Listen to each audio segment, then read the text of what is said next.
നമസ്കാരം. താൻ ആരുടെ കയ്യിൽ നിന്നും പണം വാങ്ങിയിട്ടില്ലെന്ന് എൻ.ഡി.എ സ്ഥാനാർത്ഥി അനിൽ ആന്റണി. ദല്ലാൽ ടി.ജി. നന്ദകുമാറിന്റെ ആരോപണങ്ങൾക്ക് പിന്നിൽ കോൺഗ്രസിലെ ദേശീയ നേതാവിനും പങ്കുണ്ട്. തെരഞ്ഞെടുപ്പ് കഴിയുമ്പോൾ നന്ദകുമാറിനെതിരെ പരാതി നൽകും. നിലവിൽ തെരഞ്ഞെടുപ്പ് കമ്മീഷന് പരാതി നൽകിയിട്ടുണ്ടെന്നും അനിൽ ആന്റണി പറഞ്ഞു. നന്ദകുമാർ തന്നെ കള്ളക്കേസിൽ കുടുക്കാൻ ശ്രമിച്ചയാളാണെന്ന് അനിൽ ആന്റണി പറഞ്ഞു. ചോദ്യങ്ങളോട് രോഷത്തോടെ പ്രതികരിച്ച അനിൽ ആന്റണി നന്ദകുമാറിന് പിന്നിൽ കോൺഗ്രസിലെ താക്കോൽ സ്ഥാനത്തുള്ള നേതാവാണെന്ന് ആരോപിച്ചു. തെരഞ്ഞെടുപ്പിന് ശേഷം കൂടുതൽ കാര്യങ്ങൾ വെളിപ്പെടുത്തുമെന്നും അദ്ദേഹം പറഞ്ഞു. കോഴ സംബന്ധിച്ച ചോദ്യങ്ങളോട് അതൃപ്തി പ്രകടിപ്പിച്ച അനിൽ ആന്റണി നിങ്ങൾ കോൺഗ്രസിന് വേണ്ടി പ്രവർത്തിക്കുന്നുവെന്നും ഈ പണിയുമായി തന്റെ അടുത്ത് വരേണ്ടെന്നും പറഞ്ഞു.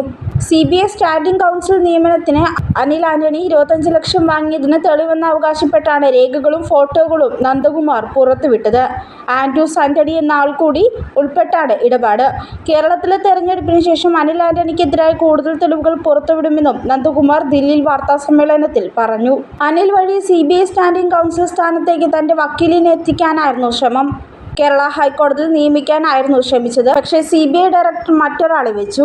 അനിൽ ആന്റണി 25 ലക്ഷം രൂപയാണ് പണമായി തന്റെ കയ്യിൽ നിന്നും വാങ്ങിയത്. കാര്യം നടക്കാതായതോടെ ഈ തുക തിരികെ ആവശ്യപ്പെട്ടു. അന്തരിച്ച കോൺഗ്രസ് നേതാവ് P.T. തോമസും P.G. കുര്യനുമാണ് ഇടനില നിന്നത്. 5 ഗഡുക്കളായാണ് പണം തിരികെ നൽകിയത്. 4 ഗഡു തന്ന ശേഷം 5ാമത്തെ ഗഡു തരാനാകില്ലെന്നും അത് പുതിയ ഇടനിലക്കാരനായ ആൻഡ്രൂസ് ആന്റണിക്ക് നൽകിയ തുകയാണെന്നും പറഞ്ഞു.